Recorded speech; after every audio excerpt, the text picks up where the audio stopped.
안녕하세요, 여러분.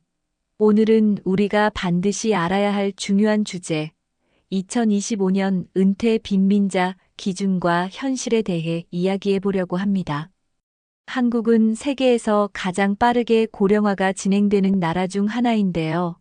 은퇴 후에도 빈곤에서 벗어나지 못하는 분들이 점점 늘어나고 있습니다. 그렇다면 과연 은퇴 빈민자는 누구를 말하는 걸까요? 지금부터 자세히 알아보겠습니다. 구독과 좋아요는 콘텐츠 제작에 큰 도움이 됩니다. 1. 은퇴 빈민자란 누구인가? 먼저, 은퇴 빈민자란 은퇴 이후 소득과 자산이 부족해 기본적인 생활을 유지하기 어려운 분들을 말합니다. 2025년 현재 이들을 판단하는 주요 기준은 다음과 같습니다. 첫째, 소득 기준.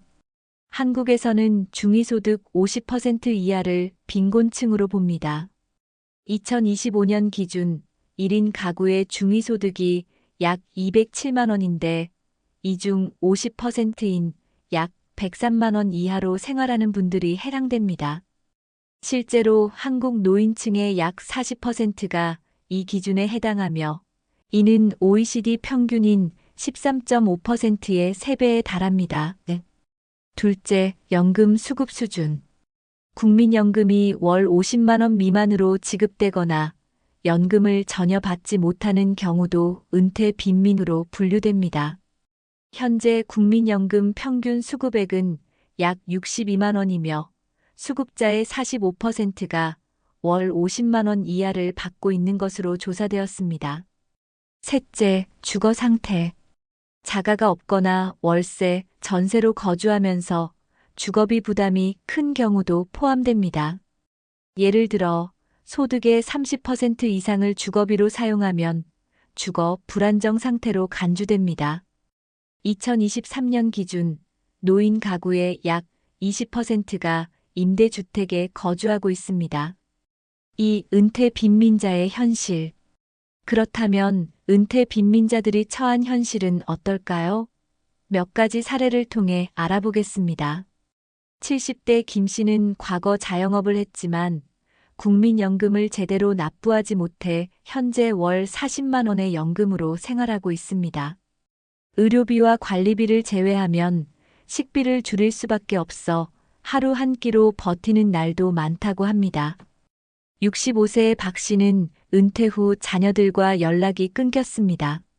현재 소일거리로 하루 3, 4시간씩 청소 일을 하고 있지만 월세 50만 원을 내고 나면 생활비로 쓸 돈이 거의 남지 않습니다. 75세 이 씨 부부는 과거 자가주택을 팔고 전세로 옮겼지만 전세금이 급등하며 월세로 전환됐습니다.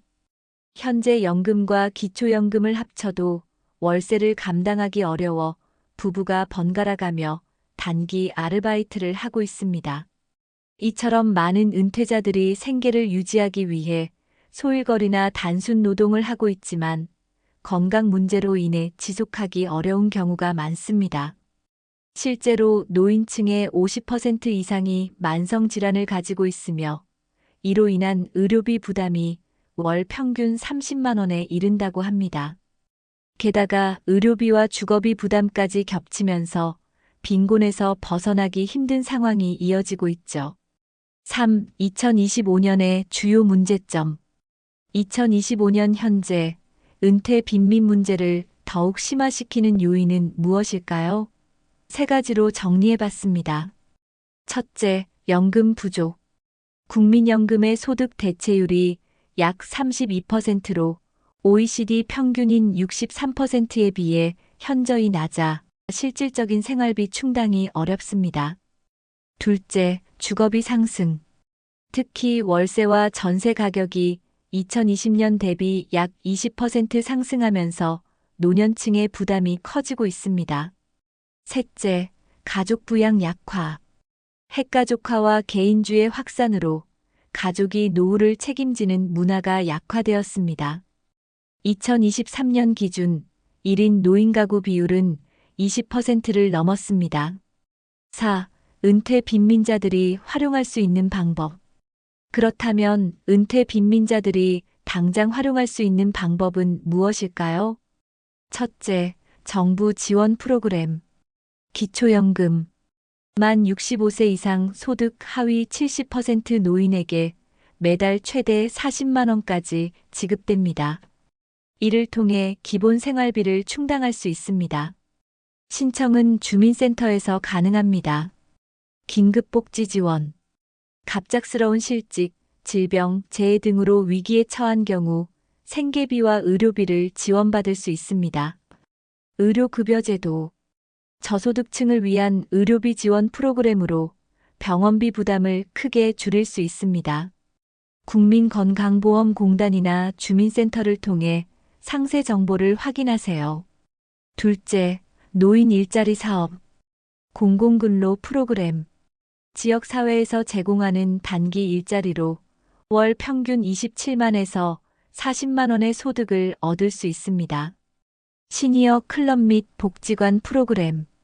다양한 분야에서 노인 일자리를 제공하며 근무 시간과 조건이 유연합니다. 중장년 일자리 박람회. 매년 열리는 박람회를 통해 적합한 일자리를 찾을 수 있습니다. 특히 경비, 청소, 배달 등 경력이 없어도 시작할 수 있는 일이 많습니다. 셋째, 지역 사회자원. 무료 급식소. 각 지역 복지관과 교회 등에서 제공하는 무료 식사 서비스를 이용할 수 있습니다. 생활용품 지원. 지역 사회단체와 비영리 기관에서 의류, 식료품 등 기본 생필품을 제공하는 프로그램이 운영되고 있습니다. 의료봉사단. 무료 건강검진 및 약물 지원 서비스를 제공하는 의료봉사단을 통해 건강관리를 받을 수 있습니다. 넷째, 금융 및 상담 서비스. 신용회복위원회 지원. 채무가 있는 경우 분할 상환 및 이자 감면 지원을 받을 수 있습니다. 복지 상담. 주민센터 사회복지관에서 재정 상담과 복지 혜택 안내를 받을 수 있습니다. 복지 상담 전화 129를 통해 문의하세요. 5. 해결책과 미래 방향. 은퇴 빈민 문제는 개인의 노력만으로 해결하기 어렵습니다. 정부, 사회, 그리고 개인이 함께 협력해야 합니다. 정부는 연금제도 강화와 주거 지원 확대를 통해 안정적인 노후를 보장해야 합니다. 동시에 지역사회와 기업은 은퇴자를 위한 다양한 일자리와 복지 서비스를 마련해야겠죠. 오늘은 2025년 은퇴 빈민자의 기준과 현실, 그리고 해결책에 대해 알아봤습니다. 이 문제는 단순히 개인의 문제가 아니라 우리 모두가 함께 고민해야 할 사회적 과제입니다. 이 영상을 보신 분들이 조금이라도 더 많은 정보를 얻고 주변 분들과 공유해 주신다면 큰 도움이 될 거라 믿습니다.